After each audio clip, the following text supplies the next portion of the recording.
Ngasi explainer in Manipuri na amukka hanna mayamgi mamangda puduna lagliba film masigi maming Tom Raider. Hairiba film masi 2018 da release tawkhirami loina na IMDb rate na 6.3 out of 10 ni. Film masida maruoina saktam langliba dudi Lara Croft ki saktam da Elisha, Lara Croft ki mapa Richard Croft ki saktam langliba Dominic West, Lou Ren की सक्तम लांगलिबा Daniel वू, NR. Miller की सक्तम लांगलिबा Kristin कोफ Thomas अमदी film अस्सी की main villain ओइरिबा मिथियास की सक्तम लांगलिबा Walton गोगिन्स film अस्सी action adventure अमदी fantasy ओइबा film अमनी वारी अस्सी हौबा मतमदा Richard कोफ हाइबदी Lara कोफ की मपा की खोंजेल दगी हौरी महागना हाइरमी जापान की इहान हानबा महारानी अदुगी ममिंग हिमिको कौरमी हिमिको असी शक्ति यामना लैबा जादूगर नुपी अमा ओइरमी करीगुंबा महागना पोसक अमबु सोकलबदी मपुंग फाना मांगहनबता नतना मी अमबु लाइना हाटपा ngamlammi अदुबु महाग की जनरल अमना महागपु नमथाक तौखिरमी लोइनना नमथाक तौदुना ट्रेजर डेविल सी की आइलैंड अमदा पुदुना चतखिरमी मफम अदुदगी चाउरब चिंगनुंग अमदा महाकपु फाजिनदुना थंबीखी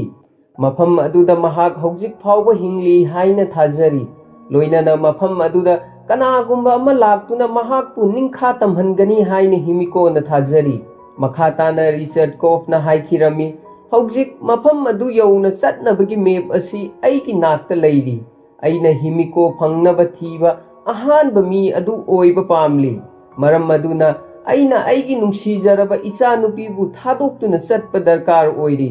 तबना तबना मतम हौखिरमी लोइनना हौजिक लारा कोफ मपुंग मरै फाबी नुपी अमा ओइरे महाक बॉक्सिंग सानरमी नोंगमा मागी ट्रेनरना नंगी था कयादगी बॉक्सिंग की फी पेंडिंग ओइदुना लैरे अमदी मतम चाना फी असी थिदोक्त्रबदी नंग मफम असीदा बॉक्सिंग तंबा लाक्पा यारोय हाइखिरमी नेक्स्ट सीन द लाराना साइकिल थौदुना कोरियर की थबक चटपा उल्ली नोंगमा महाकना मागी थबक तौमिन्नबा मीसिंगा पैसा की दमक साइकिल की लमजेन तौखिरमी लमजेन अदुदा लाराना ख्वाइदगी मांगजिन थाखिरमी अदुबु मतम कयागी ममांग हिमिकोबु थीबा चटखिबा मपागी माइथोंग असी मियामगी मरक्ता यावबरा हाइना महाकना थीरी मसीना मरम ओइदुना ngaihaktanggi oina laragi wakhal mangkhirami loinana magi cycle adu police ki gari da thengjinkhirami amadi thogdok asigi damakta larabu police na phakhirami police station da leiringai matamda mapagi business partner enana mabu police tagi lauthoknaba laklami loinana larabu gyan tanaba haikhirami nangi pabungna thamlamba property business amadi paisa sing asi nangi ngaktani अमदी नंग मकोइसिंग असी सेनादुना लयु अदुबु लाराना मपा सीख्रे हाइबा असी accept तौ हाइबा यारमदे ngasi चाही 13 की ममांगदा Lara असी सुपनतगी चाही 8 खक्ता ओइखिरमी मतम मदुदा महाक की मपाना हिमिको बुथीबा चटखीबनी अदुबु ngasi फावबा महाक की मपा हलक्ट्री मरम असीना सरकार न फावबा लारा की मपा असी सीरे हाइना लाउथोख्रबनी अदुबु लारा नदी मागी मपा ngasi फावबा हिंगली हाइना थाजरी मतम खरगी तुंगदा मपागी बिजनेस पार्टनर एनाना लाराबु कौखिरमी लोइनना एनाना हाइखिरमी करीगुंबा नंगना डॉक्यूमेंट असीदा साइन तौद्रबदी नंगी पाबुंगना थमलंबा प्रॉपर्टी सिंग असी लोइना लीलाम लाउख्रगनी उपाय लेतबदगी लाराना पेपर अदु साइन तौबा हाइना याखिरमी मतम मदुदा मफम अदुदा फमदुना लैबा अहल अमना लारागी मपान थमलंबा पजल अमा लारादा पीखिरमी मखाताना अहल अदुना हाइरमी नंगी पाबुंगी विलगी मतुंग इन्ना करीगुंबा अइना सीख्रबा मतुंगदा पजल असी लारादा पीगदबनी हाइरमी लारादा पजल अदु हेक पीबगा सेकेंड खरगी मनुंगदा पजल अदु सॉल्व तौखिरमी पजल असी बॉक्स अमा ओइरमी बॉक्स असी हेक हांगदोकपा मतमदा सो अमदी चे अमदा करीगुंबा खरा इबा थेंगनखी चे अदुदा my first letter from my final destination हाइना इबा थेंगनखिरमी मपाना हाइनिंगलिबा असि करीनो हाइबा लाराना ज्ञान ताखिरमी लोइनना पेपर अदु साइन तौरमदना ꯃꯄꯥꯒꯤ ꯇꯣꯝ ꯍꯥꯏꯕꯗꯤ ꯃꯣꯡꯐꯝ ꯃꯅꯥꯛꯇ ꯂꯥꯛꯈꯤꯔꯝꯃꯤ꯫ ꯃꯣꯡꯐꯝ ꯑꯁꯤ ꯃꯄꯥꯅ ꯆꯠꯇ꯭ꯔꯤꯉꯩꯒꯤ ꯃꯃꯥꯡꯗ ꯁꯥꯈꯤꯕꯅꯤ꯫ ꯃꯐꯝ ꯑꯗꯨꯗ ꯃꯍꯥꯛꯅ ꯃꯄꯥꯒꯤ ꯑꯍꯥꯟꯕ ꯍꯧꯕ ꯑꯜꯐꯥꯕꯦꯠ ꯑꯗꯨꯗ ꯄ꯭ꯔꯦꯁ ꯇꯧꯕ ꯃꯇꯝꯗ ꯀꯤ ꯍꯣꯜ ꯑꯃ ꯎꯈꯤꯔꯝꯃꯤ꯫ ꯀꯤ ꯍꯣꯜ ꯑꯗꯨꯗ ꯂꯥꯔꯥꯅ ꯄꯖꯜ ꯕꯣꯛꯁ ꯃꯅꯨꯡꯗꯒꯤ ꯐꯪꯈꯤꯕ ꯀꯤ ꯑꯗꯨ ꯊꯤꯡꯖꯤꯟꯈꯤꯔꯝꯃꯤ꯫ ꯁꯣ ꯑꯗꯨ ꯍꯦꯛ ꯊꯤꯡꯖꯤꯟꯕ ꯃꯇꯝꯗ ꯁꯥꯏꯠꯇꯒꯤ ꯊꯣꯡ ꯑꯃ ꯍꯥꯡꯂꯛꯈꯤꯔꯝꯃꯤ꯫ ꯊꯣꯡ ꯑꯁꯤ ꯃꯄꯥꯅ ꯁꯤꯀ꯭ꯔꯦꯠ ꯑꯣꯏꯅ ꯊꯝꯂꯝꯕ ꯀꯥ ꯑꯃꯒꯤ ꯑꯣꯏꯔꯝꯃꯤ꯫ ꯃꯐꯝ ꯑꯁꯤꯗ ꯃꯄꯥꯅ ꯊꯝꯂꯝꯕ ꯃꯔꯨꯑꯣꯏꯕ ꯄꯣꯠꯆꯩ ꯀꯌꯥ ꯃꯔꯨꯝ ꯂꯩꯔꯤ꯫ ꯃꯈꯣꯏꯁꯤꯡ ꯑꯗꯨꯒꯤ ꯃꯔꯛꯇ ꯀꯦꯃꯦꯔꯥ ꯑꯃꯁꯨ ꯂꯩꯔꯝꯃꯤ꯫ ꯀꯦꯃꯦꯔꯥ ꯑꯁꯤꯒꯤ ꯃꯅꯨꯡꯗ ꯃꯄꯥꯅ ꯃꯥꯒꯤꯗꯃꯛ ꯀꯔꯤꯒꯨꯝꯕ ꯈꯔ ꯔꯦꯀꯣꯔꯗ ꯇꯧꯗꯨꯅ ꯊꯝꯂꯝꯃꯤ꯫ ꯃꯄꯥꯅ ꯍꯥꯏꯔꯝꯃꯤ, "ꯅꯪꯅ ꯀꯔꯤꯒꯨꯝꯕ ꯚꯤꯗꯤꯑꯣ ꯑꯁꯤ ꯌꯦꯡꯂꯤꯕ ꯑꯣꯏꯔꯒꯗꯤ ꯍꯧꯖꯤꯛ ꯑꯩ ꯁꯤꯔꯝꯂꯅꯤ ꯍꯥꯏꯅ ꯈꯜꯂꯨ꯫ ꯅꯪꯅ ꯄꯖꯜ ꯑꯗꯨ ꯁꯣꯜꯕ ꯇꯧꯒꯅꯤ ꯍꯥꯏꯕ ꯑꯩ ꯈꯪꯏ꯫ ꯅꯪꯒꯤ ꯏꯃꯥ ꯁꯤꯈꯤꯕ ꯃꯇꯝꯗ ꯑꯩ ꯊꯃꯣꯏ ꯌꯥꯝꯅ ꯀꯥꯏꯈꯤ ꯑꯃꯗꯤ ꯂꯩꯐꯝ ꯈꯪꯈꯤꯗꯦ꯫ ꯃꯔꯝ ꯑꯁꯤꯗꯒꯤ ꯑꯩꯅ ꯑꯇꯣꯞꯄ ꯁꯪꯁꯥꯔꯗ ꯀꯔꯤ ꯂꯩꯕꯒꯦ ꯍꯥꯏꯅ ꯊꯤꯖꯤꯟꯕ ꯍꯧꯔꯛꯈꯤꯔꯝꯃꯤ꯫ ꯃꯇꯝ ꯑꯗꯨꯗ ꯑꯩꯅ ꯑꯍꯤꯡꯕ ꯑꯃꯗꯤ ꯑꯁꯤꯕꯒꯤ ꯃꯔꯛꯇ ꯀꯟꯇ꯭ꯔꯣꯜ ꯇꯧꯕ ꯉꯝꯕ ꯍꯤꯃꯤꯀꯣꯒꯤ ꯃꯇꯥꯡꯗ ꯈꯪꯈꯤꯔꯝꯃꯤ꯫ ꯑꯩꯅ ꯃꯁꯤꯒꯤ ꯃꯊꯛꯇ ꯔꯤꯁꯔꯆ ꯇꯧꯈꯤꯔꯝꯃꯤ꯫ ꯑꯩꯅ ꯑꯩꯒꯤ ꯔꯤꯁꯔꯆ ꯑꯁꯤꯕꯨ ꯊꯥꯖꯕꯗꯒꯤ ꯍꯤꯃꯤꯀꯣꯕꯨ ꯊꯤꯕ ꯍꯧꯔꯛꯈꯤꯔꯝꯃꯤ"꯫ ꯃꯈꯥ តាꯅ ꯃꯄꯥꯅ ꯀꯦꯃꯦꯔꯥꯒꯤ ꯃꯇꯦꯡꯗꯒꯤ ꯂꯥꯔꯥꯗ ꯍꯥꯏꯈꯤꯔꯝꯃꯤ, "ꯍꯧꯖꯤꯛ ꯅꯪꯅ ꯑꯩꯒꯤꯗꯃꯛ ꯊꯕꯛ ꯑꯃ ꯇꯧꯗꯕ ꯌꯥꯗꯦ꯫ ꯃꯐꯝ ꯑꯁꯤꯗ ꯂꯩꯔꯤꯕ ꯑꯩꯒꯤ ꯔꯤꯁꯔꯆ ꯑꯃꯗꯤ ꯗꯣꯀꯨꯃꯦꯟꯠꯁꯤꯡ ꯑꯁꯤ ꯃꯄꯨꯡ ꯐꯥꯅ ꯃꯥꯡꯍꯟꯒꯗꯕꯅꯤ꯫ ꯃꯔꯝꯗꯤ ꯀꯔꯤꯒꯨꯝꯕ ꯔꯤꯁꯔꯆ ꯑꯁꯤ ꯐꯠꯇꯕ ꯃꯤ ꯑꯃꯒꯤ ꯈꯨꯠꯇ ꯇꯥꯈ꯭ꯔꯕꯗꯤ ꯑꯃꯥꯡ ꯑꯇꯥ ꯀꯌꯥꯃꯔꯨꯝ ꯊꯣꯛꯍꯜꯂꯛꯄ ꯌꯥꯏ"꯫ ꯃꯄꯥꯅ ꯑꯔꯣꯏꯕꯗ ꯍꯥꯏꯕ ꯋꯥ ꯑꯁꯤ ꯂꯥꯔꯥꯅ ꯌꯥꯔꯝꯗꯦ꯫ ꯃꯍꯥꯛꯅ ꯃꯄꯥꯒꯤ ꯂꯩꯔꯤꯕ ꯗꯣꯀꯨꯃꯦꯟꯠꯁꯤꯡ ꯑꯁꯤ ꯃꯃꯨꯠ ꯇꯥꯅ ꯌꯦꯡꯂꯝꯃꯤ ꯑꯃꯗꯤ ꯃꯇꯧ ꯀꯔꯝꯅ ꯃꯄꯥ ꯑꯁꯤ ꯃꯐꯝ ꯑꯗꯨꯗ ꯆꯠꯈꯤꯕꯅꯣ ꯍꯥꯏꯕꯁꯤ ꯈꯪꯂꯝꯃꯤ꯫ ꯂꯣꯏꯅꯅ ꯂꯥꯔꯥꯅ ꯍꯧꯖꯤꯛ ꯃꯄꯥꯕꯨ ꯊꯤꯕ ꯆꯠꯄ ꯄꯥꯝꯂꯤ꯫ ꯑꯗꯨꯕꯨ ꯃꯄꯥ ꯊꯤꯕ ꯆꯠꯅꯕꯒꯤꯗꯃꯛ ꯃꯍꯥꯛꯅ ꯄꯩꯁꯥ ꯈꯔ ꯗꯔꯀꯥꯔ ꯑꯣꯏꯔꯝꯃꯤ꯫ ꯃꯔꯝ ꯑꯗꯨꯅ ꯃꯄꯥꯅ ꯑꯉꯥꯡ ꯑꯣꯏꯔꯤꯉꯩ ꯃꯇꯝꯗ ꯃꯉꯣꯟꯗ ꯄꯤꯔꯝꯕ ꯄꯦꯟꯗꯦꯟ ꯑꯗꯨ ꯑꯦꯟꯇꯤꯛ ꯁꯣꯞ ꯑꯃꯗ ꯕꯟꯗꯣꯛ ꯊꯝꯈꯤꯔꯝꯃꯤ꯫ ꯍꯧꯖꯤꯛ ꯂꯥꯔꯥ ꯑꯁꯤ ꯌꯃꯇꯥꯏ ꯀꯧꯕ ꯑꯥꯏꯂꯦꯟꯗ ꯑꯃꯗ ꯆꯠꯅꯕꯒꯤꯗꯃꯛ ꯖꯄꯥꯟ ꯌꯧꯔꯛꯂꯝꯃꯤ꯫ ꯂꯥꯔꯥꯒꯤ ꯃꯅꯥꯛꯇ ꯃꯄꯥꯅ ꯆꯠꯈꯤꯕ ꯕꯣꯠ ꯑꯗꯨꯒꯤ ꯐꯣꯇꯣꯁꯨ ꯂꯩꯔꯝꯃꯤ꯫ ꯃꯄꯥꯅ ꯑꯥꯏꯂꯦꯟꯗ ꯑꯗꯨ ꯌꯧꯅ ꯆꯠꯅꯕꯒꯤꯗꯃꯛ ꯕꯣꯠ ꯑꯗꯨꯒꯤ ꯃꯄꯨꯗ $20,000ꯁꯨ ꯄꯤꯈ꯭ꯔꯕꯅꯤ꯫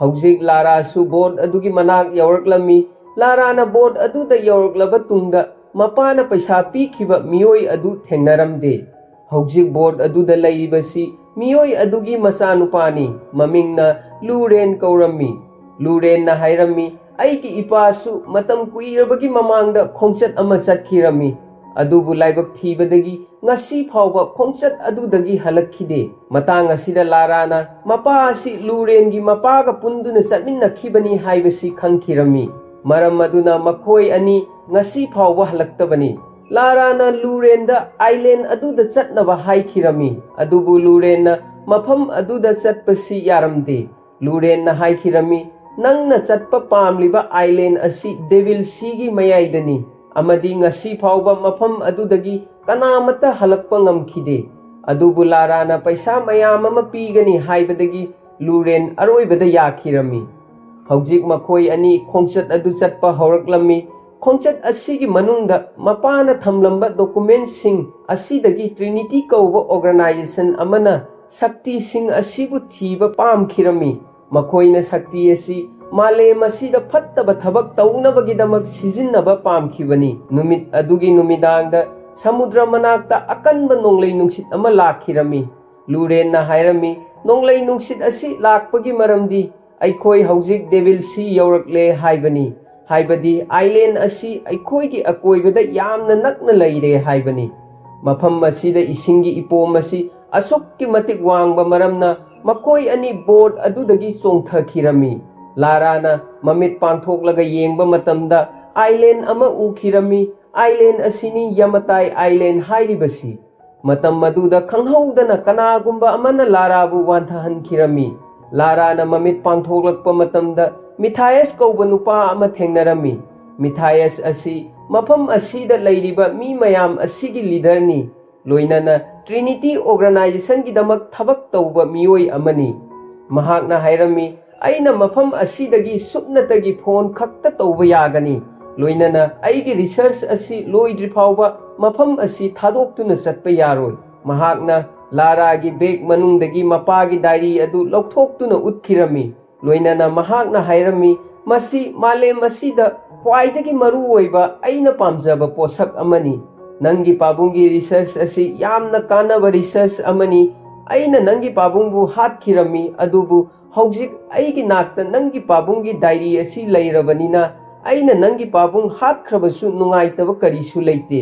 मसीगी मतुंगदा लाराबु टैंक अदुदगी मपानदा पुथोखिरमी मतम मदुदा लाराना फाजिंदुना थंबा मी मयाम अमा उखिरमी हाइरिबा मी मयाम असिसु थबक सुहलमी लोइनना चाउरबा नुंग मयाम अमासु ब्लास्ट तौदुना थुगाइहनखिरमी मखोइबु थबक सुहनबगी मरमदी मखोइना हिमिको असी एनी हाउ तौरगा फंगबा पामली लाराना मफम असीदा महाका लोइना दुना लाकमिन्नखिबा लुरेनबु थेंगनखिरमी मफम असीदा लुरेनसु बंदी ओइदुना थमली लुरेनना लारादा हाइरमी मफम असीदा लैरिबा बंदी मयाम असी nga फाबा मी अमदी मफम असीदा ओइदबा हाइजिन्नदुना पुरक्खिबा मी ngaktani हाइरमी हौजिक मखोइसिंग असी मफम असीदा मिनाइ ओइहंदुना थमली ngaihak chatlaba tungda मखोइ मयाम सिंग असी मफम अमा यौरक्लमी मफम असीदा मखोइसिंग असी मिथायसना पुदुना लाकपनी महाकना लारागी मपागी डायरी अदुदा चाउरबा नुंगी पिक्चर अमा उखिरमी हाइरिबा पिक्चर असिगा चाप मानबा नुंजाव अमा मिथायस की ममांगदा लैखिरमी नुंजाव असी उबदा मिथायस यामना हराउखिरमी मरमदी हौजिक हिमिको असी मफम असीदगी फंगलनी हाइबा महाकना खंखिरमी अमरोमदा लारा अमदी लुरेनगी वाखलदा मखोइ अनीबु मिथायसना हातखिबा याइ हाइना थाजरी लुरेनना लारादा मफम असीदगी चेनख्रसी हाइरमी मतम मदुदा लुरेनना मागी मनाक्ता लैबा गार्ड अमबु अटैक तौखिरमी लोइनना लाराबु मफम असीदगी चेनखिनबा हाइरमी लारासु मफम असीदगी चेनखिरमी अदुबु गार्ड सिंगना महाकपु नोंमै कापतुना तानरमी महाकना चेनबा मतमदा मागी ममांगदा तुदुना लैबा उ अमदा चटनबा होनखिरमी अदुबु सोइबदगी उ अदुदगी नांथदुना तुरेल मनुंगदा तासिनखिरमी तुरेलगी इचेल असी यामना कलम्मी मसीदा सुनत्तना मागी ममांगदा चाउरबा waterfall अमसु लैरमी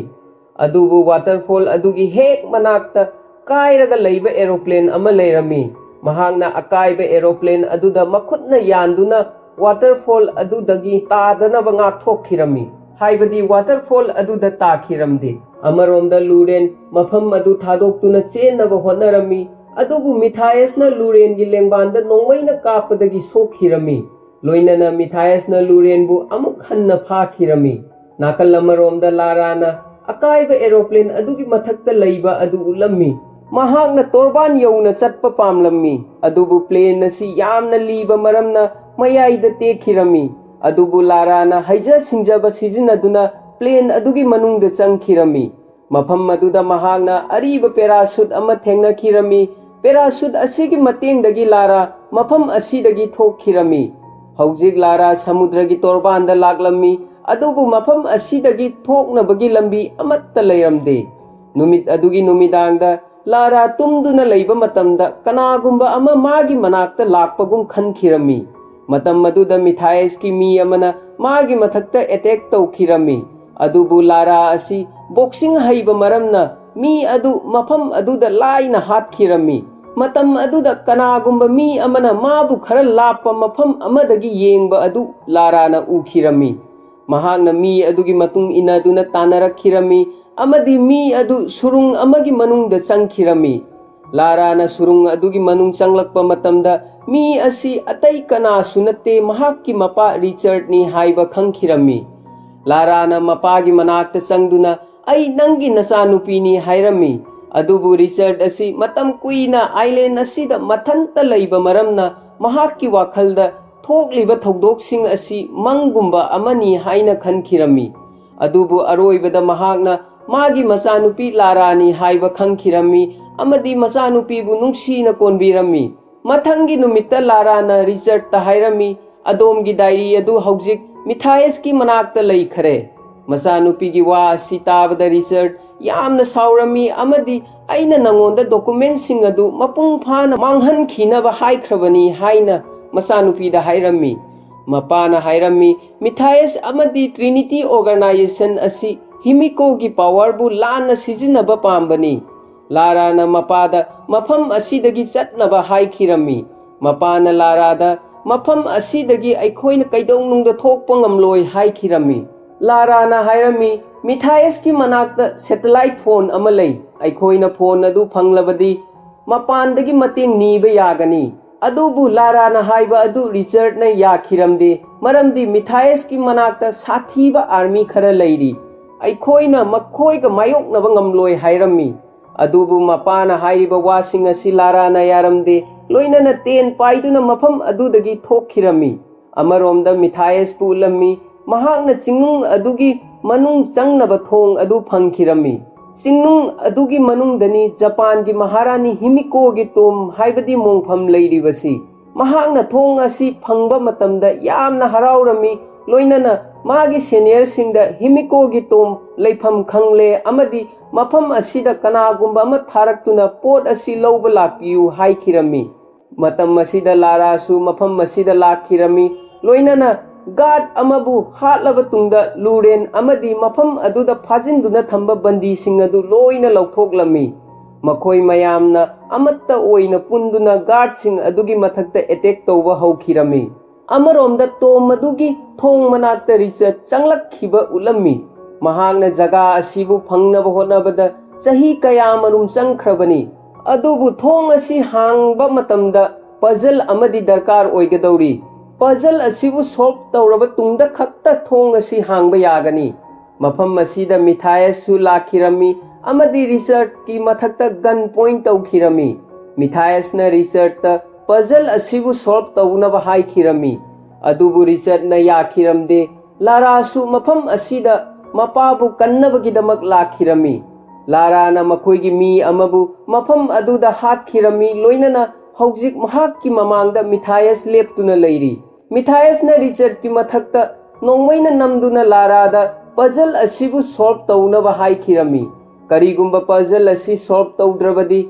nangi napabu mafam asida hatkani haikhirami. Masigi puzzle asi Lara na angang oiringai matamda Richard na kamaina solve tawgani haibasi Lara da tambikhrabani. Maram maduna Lara na puzzle asi kamaina solve tawgani haibasi khanglammi. Lara na mapabu nungsibadagi puzzle asi solve tawkhirami. Loinana chahi lising ani dagi nonsinduna leikraba thong asi hangkhirami. Haujik makhoi loina surung asigi manungda changlakkhirami. Matek khara chatlaba tungda yamna luba mafam ama thengnarami. Mafam asida masing thingamdraba saru sarang mayam ama leiri. Kairak amagi matengna lambi adu lanthokkhirami. Masigi matungda makoina the death of queen turned day to night. She must die to bring back life haina thaba wahai khara phaklangda iba thengnakhirami. Haibadi karigumba Maharani siraba tungda nungthilbu numidang ohelakani. Adubu mahak siraba tungda thawai asi amuk halakkani haibani. Makoina mafam asidagi khara chatlaba tungda makoigi maraktagi nupa amana mahakki makhong adu block amada netkhirami. Masina maram oiduna nakal animaktagi lambi asi thingjinkhirami. Loinana floor mathakta leiba block sing adu amamam oina makhada tarakpa haurakirami. Makha asi yamna luba maramna karigumba makoising asi makhada tarabadi soidana sigani. Matam maduda Lara na so leiba mafam ama thengnarami. Lara na mafam asida so thengnagani haina mayamda haikhirami. Mafam aduda makoina machu makhan makhangi so thengnakhirami. Makoina amamam oina so singadu hapkhirami. Adubu so singasi amaga chanakhide. Matam maduda walda ikhiba wa adu Lara na ningsinglakhi haibadi she must die to bring life. Life ki symbol asi green color oi. Maram maduna Lara na yellow color gi mathakta blue color gi so adu hapkhirami. Masina maram oiraga green color oikhirami. Loinana haujik thong adu hangdokkhirami. Makha tarakpada makhoina Himiko leiba yamna liraba tom ama makhoi gi mamangda leiba thengnakhirami. ꯃꯈꯣꯏ ꯂꯣꯏꯅ ꯇꯣꯝ ꯑꯗꯨꯒꯤ ꯃꯅꯨꯡꯗ ꯆꯪꯈꯤꯔꯝꯃꯤ ꯂꯣꯏꯅꯅ ꯃꯈꯣꯏꯒꯤ ꯃꯃꯥꯡꯗ ꯂꯩꯕ ꯍꯤꯃꯤꯀꯣꯒꯤ ꯃꯣꯡꯐꯝ ꯑꯗꯨ ꯊꯦꯡꯅꯈꯤꯔꯝꯃꯤ ꯋꯥꯜ ꯃꯊꯛꯇ ꯌꯦꯛꯇꯨꯅ ꯂꯩꯕ ꯄꯦꯟꯇꯤꯡ ꯈꯔ ꯂꯥꯔꯥꯅ ꯊꯦꯡꯅꯈꯤꯔꯝꯃꯤ ꯂꯣꯏꯅꯅ ꯂꯥꯔꯥꯅ ꯍꯥꯏꯔꯝꯃꯤ ꯄꯦꯟꯇꯤꯡꯁꯤꯡ ꯑꯁꯤꯒꯤ ꯃꯇꯨꯡ ꯏꯟꯅ ꯍꯤꯃꯤꯀꯣ ꯑꯁꯤ ꯃꯣꯟꯁꯇꯔ ꯑꯃ ꯅꯠꯇꯦ ꯍꯤꯃꯤꯀꯣꯕु ꯃꯐꯝ ꯑꯁꯤꯗ ꯄꯨꯔꯛꯈꯤꯕ ꯅꯠꯇꯦ ꯃꯍꯥꯛ ꯃꯁꯥꯅ ꯃꯁꯥꯕꯨ ꯃꯐꯝ ꯑꯁꯤꯗ ꯄꯨꯔꯛꯈꯤꯕꯅꯤ ꯃꯇꯥꯡ ꯑꯁꯤꯗ ꯂꯥꯔꯥꯅ ꯋꯥꯜꯗ ꯏꯕ ꯋꯥꯍꯩ ꯑꯗꯨ ꯑꯃꯨꯛ ꯅꯤꯡꯁꯤꯡꯂꯛꯈꯤ ꯍꯥꯏꯕꯗꯤ The death of Queen turned day to night. She must die to bring back life. लोइनना करीगुंबा हिमिकोना मी अमबु सोखल्लबदी मी अदु खुदक्ता सी हाइना ममांगैदा हाइरंबा अदुसु निंगसिंगलक्खी मतम असिदा लाराना मपुंग फाना ज्ञान तारक्खी मदुदी हिमिको असि मॉन्स्टर अमा नत्ते महाग असि करीगुंबा वायरस अमना इन्फेक्टेड ओइदुना लैबनी मरम मदुना वायरस असि अतोप मीसिंगदा संदोक्तनबा मफम असिदा लाक्तुना मसाना मसाबु लोसिंजरगा थमजखिबनी वाफमसिंग असि लाराना मिथायस अमदी मागी लोइनदुना लाक्पा मी अनि अदुदा हाइखिरमी अदुबु मखोइना लारागी वा अदु तारमदे अमदी हिमिकोगी सरु सरांग याउदुना लैबा कोफिन अदु हांगदोखिरमी लोइनना मिथायस की मीसिंगना सरु सरांग अदु थांगतके हेक तौबा मतमदा मिथायस की मी अमा मफम अदुदा इन्फेक्टेड ओइबा हौरखिरमी मी अदु मॉन्स्टर अमगुमना बिहेवियर तौबा हौरक्लमी मी अदुना मखोइसिंगबु हातके तौरक्पा मतमदा मिथायसना मी अदुबु नोंमैना कापतुना हातखिरमी हौजिक ट्रिनिटी ऑर्गेनाइजेशनना वायरस असि पामी हाइबा मफम असिदा लैबा लारा रिचर्ड अमदी मिथायसना खंखिरमी करीगुंबा वायरस असि ट्रिनिटी न फंगलबदी बायो वेपन सेमदुना मालेम असिबु कंट्रोल तौबा पामगनी वाफम असि मिथायसना खंखिरमी मरम मदुना महागना हिमिको की खुसा अमा कक्तुना प्लास्टिक की चेखाव अमदा हापखिरमी मखा तारकपदा मिथायसना मफम अदुदगी थोके हेक तौबा मतमदा लाराना अमत्ता ngairaba मिथायस की गार्ड अदु मफम अदुदा अटैक तौदुना सोखनखिरमी अकोंब तंजा येंगदुना रिसर्च सु मफम अदुदा लैबा नोंमई अमा खुंदुना मिथायस ता कापखिरमी नोंमई मरुना पानबदगी मिथायस सोखिरमी तंजा अदुदा लारा मफम अदुदगी चेनखिरमी अदुबु मिथायस की गार्ड अदुना लाराबु तानरखिरमी लाराना मफम अदुदा लैबा सीबा याबा ट्रैपसिंग अदु सिजिनदुना गार्ड अदुबु हातखिरमी अमरोमदा वायरसना इन्फेक्टेड ओइबा नुपा अदुना रिचर्ड की मथक्ता अटैक तौखिरमी अदुमकपु रिचर्डना इन्फेक्टेड ओइबा मी अदु हातखिरमी अकोंबा तंजा येंगदुना मिथायसना खुसा अदु पुदुना मफम अदुदगी चेनखिरमी हौजिक रिचर्ड की मनाक्ता लारा लाखिरमी लोइनना रिचर्डना अइबु सोकनु अइ इन्फेक्टेड ओइरे हाइना लारादा हाइखिरमी तसेंगबा मक्कीसु रिचर्ड इन्फेक्टेड ओइखिरमी मखाताना रिचर्डना हाइरमी वायरस असि मपानगी मीसिंगदा संदोक्तनबगिदमक अइ बोमगी मतेंगना इसा याउना मफम असि ब्लास्ट तौरगनी अमदी मिथायसपु मफम असि थादोक्लगा चत्तनबा थिंगदबनी हाइरमी मपागी वा असि ताबदा लारा मथ्वाई यामना नुंगाइरमदे महांगना मतम कया संगना मपाबु थीरबा तुंगदा हौजिक मिकुप खरगी तुंगदा अमुक पुंसी चुप्पगी मपागा काइनगदौरी लाराना पामदना मपाबु मफम असिदा थमलमलगा चटपा ताखिरमी हौजिक वायरस पुदुना चटखिबा मिथायस की मनाक्ता लारा यौरखिरमी मकोई अनीगी मरक्ता फाइट खरा तौखिरमी लाराना मफम अदुदगी थोकपदा सिजिनगदबा कैराक अदु मखादा थादगिरमी मसी उबदा मिथायस यामना सावबगा लोइनना मथ्वाई यामना नुंगाइरमदे मरमदी महाक हौजिक मफम असिदगी थोकपा असि ओइथोक्तबनी हाइबा खंखिरमी महाक मफम अदुदा लैबा लारागी खुलाई अदु पाइदुना लारागी मथक्ता यामना सावना अटैक तौखिरमी महागना लाराबु हेक हातके तौबा मतमदा रिचर्डना बोम अदु ब्लास्ट तौहनखिरमी मसीना मरम ओइरगा हिमिकोगी कोफिन अमदी टोम्प अदु पुंकाई काइखिरमी मतम अदुदा मिथायस असि बोम पोखाइबा जगा अदुदा येंखिरमी खुदोंग चाबा लौदुना लाराना मिथायस की मथक्ते अटैक तौखिरमी लोइनना मिथायस की पेखाउदा याउबा हिमिकोगी खुसा अदु लाराना लौथोक्तुना मिथायस की मयादा हापसिनखिरमी हौजिक मिथायस असि वायरस अदुना इन्फेक्टेड तौबा हौरखिरमी ꯃꯇꯝ ꯃꯗꯨꯗ ꯂꯥꯔꯥꯅ ꯂꯨꯔꯕ ꯑꯃꯗꯤ ꯃꯁꯤꯡ ꯊꯤꯉꯝꯗ꯭ꯔꯕ ꯁꯔꯨ ꯁꯔꯥꯡ ꯃꯌꯥꯝ ꯑꯃ ꯂꯩꯕ ꯃꯐꯝ ꯑꯗꯨꯗ ꯃꯤꯊꯥꯏꯁꯄꯨ ꯀꯥꯎꯊꯈꯤꯔꯝꯃꯤ꯫ ꯍꯥꯏꯔꯤꯕ ꯁꯔꯨ ꯁꯔꯥꯡ ꯃꯌꯥꯝ ꯑꯁꯤ ꯆꯍꯤ ꯂꯤꯁꯤꯡ ꯀꯌꯥꯒꯤ ꯃꯃꯥꯡꯗ ꯚꯥꯏꯔꯁ ꯑꯗꯨꯅ ꯏꯟꯐꯦꯛꯇꯦꯗ ꯑꯣꯏꯍꯟꯈꯤꯕ ꯉꯥꯛꯇꯅꯤ꯫ ꯍꯧꯖꯤꯛ ꯂꯥꯔꯥꯁꯨ ꯃꯥꯒꯤ ꯍꯩꯖ ꯁꯤꯡꯖꯕ ꯁꯤꯖꯤꯟꯅꯗꯨꯅ ꯖꯒꯥ ꯑꯗꯨꯗꯒꯤ ꯃꯐꯝ ꯑꯃꯗ ꯆꯣꯡꯂꯛꯈꯤꯔꯝꯃꯤ꯫ ꯃꯍꯥꯛꯅ ꯃꯄꯥꯟ ꯇꯝꯅ ꯀꯟꯅ ꯆꯦꯟꯊꯣꯛꯄ ꯍꯧꯔꯛꯂꯝꯃꯤ ꯃꯔꯝꯗꯤ ꯖꯒꯥ ꯑꯁꯤ ꯏꯐꯨꯟ ꯑꯣꯟꯒꯗꯕ ꯀꯨꯏꯔꯔꯣꯏ ꯍꯥꯏꯕꯁꯤ ꯂꯥꯔꯥꯅ ꯈꯪꯈꯤꯔꯝꯃꯤ꯫ ꯃꯍꯥꯛꯀꯤ ꯃꯃꯥꯡꯗ ꯊꯧꯔꯤ ꯑꯃ ꯂꯩꯕ ꯊꯦꯡꯅꯈꯤꯔꯝꯃꯤ꯫ ꯃꯍꯥꯛꯅ ꯊꯧꯔꯤ ꯑꯗꯨ ꯄꯥꯏꯈꯤꯔꯝꯃꯤ ꯑꯃꯗꯤ ꯂꯨꯔꯦꯟꯅ ꯊꯧꯔꯤ ꯑꯗꯨ ꯃꯊꯛ ꯇꯝꯅ ꯆꯤꯡꯈꯤꯔꯝꯃꯤ꯫ ꯍꯧꯖꯤꯛ ꯂꯨꯔꯦꯟꯅ ꯂꯥꯔꯥꯕꯨ ꯃꯄꯥꯟꯗ ꯆꯤꯡꯊꯣꯛꯂꯝꯃꯤ ꯑꯃꯗꯤ ꯂꯥꯔꯥꯒꯤ ꯊꯋꯥꯏ ꯀꯟꯕꯤꯈꯤꯔꯝꯃꯤ꯫ ꯑꯗꯨꯕꯨ ꯑꯥꯏꯂꯦꯟ ꯑꯁꯤꯗꯒꯤ ꯊꯣꯛꯄ ꯑꯁꯤ ꯑꯔꯥꯏꯕ ꯊꯕꯛꯇꯤ ꯑꯣꯏꯗ꯭ꯔꯤ꯫ ꯃꯇꯝ ꯑꯗꯨꯗ ꯃꯤꯊꯥꯏꯁꯅ ꯀꯧꯈꯤꯕ ꯇ꯭ꯔꯤꯅꯤꯇꯤꯒꯤ ꯍꯦꯂꯤꯀꯣꯞꯇꯔ ꯑꯃ ꯃꯐꯝ ꯑꯗꯨꯗ ꯂꯥꯛꯈꯤꯔꯝꯃꯤ꯫ ꯃꯈꯣꯏꯅ ꯄꯥꯏꯂꯠ ꯑꯗꯨꯕु ꯒꯟ ꯄꯣꯏꯟꯠ ꯇꯧꯈꯤꯔꯝꯃꯤ ꯂꯣꯏꯅꯅ ꯃꯐꯝ ꯑꯗꯨꯗ ꯂꯩꯕ ꯕꯟꯗꯤꯁꯤꯡ ꯑꯗꯨ ꯍꯦꯂꯤꯀꯣꯞꯇꯔꯒꯤ ꯃꯇꯦꯡꯅ ꯃꯈꯣꯏꯒꯤ ꯃꯌꯨꯝꯗ ꯍꯜꯂꯛꯄ ꯉꯝꯈꯤꯔꯝꯃꯤ꯫ ꯂꯥꯔꯥ ꯂꯟꯗꯟꯗ ꯂꯥꯛꯈꯤꯔꯝꯃꯤ ꯂꯣꯏꯅꯅ ꯃꯄꯥꯒꯤ ꯋꯤꯜ ꯑꯗꯨꯗ ꯁꯥꯏꯟ ꯇꯧꯈꯤꯔꯝꯃꯤ꯫ ꯅꯍꯥꯟ ꯃꯈꯩ ꯂꯥꯔꯥꯅ ꯗꯣꯀꯨꯃꯦꯟ ꯑꯁꯤꯗ ꯁꯥꯏꯟ ꯇꯧꯗꯕꯒꯤ ꯃꯔꯝꯗꯤ ꯃꯍꯥꯛꯅ ꯃꯄꯥ ꯁꯤꯔꯦ ꯍꯥꯏꯕꯁꯤ ꯀꯩꯗꯧꯅꯨꯡꯗ ꯌꯥꯈꯤꯗꯦ꯫ ꯃꯍꯥꯛꯅ ꯄꯦꯄꯔꯁꯤꯡ ꯁꯥꯏꯟ ꯇꯧꯔꯕ ꯇꯨꯡꯗ ꯃꯄꯥꯅ ꯂꯩꯔꯝꯕ ꯀꯝꯄꯅꯤꯁꯤꯡ ꯑꯗꯨꯒꯤ ꯃꯃꯤꯡ ꯌꯦꯡꯕ ꯍꯧꯔꯛꯈꯤꯔꯝꯃꯤ꯫ ꯃꯇꯝ ꯑꯗꯨꯗ ꯃꯍꯥꯛꯅ ꯀꯝꯄꯅꯤ ꯑꯃꯒꯤ ꯃꯃꯤꯡ ꯊꯦꯡꯅꯈꯤꯔꯝꯃꯤ꯫ ꯍꯥꯏꯔꯤꯕ ꯀꯝꯄꯅꯤ ꯑꯁꯤꯅ ꯑꯥꯏꯂꯦꯟ ꯑꯗꯨꯗ ꯄꯣꯠꯆꯩ ꯊꯤꯟꯕ ꯃꯇꯝꯗ ꯃꯇꯦꯡ ꯄꯥꯡꯈꯤꯕꯅꯤ꯫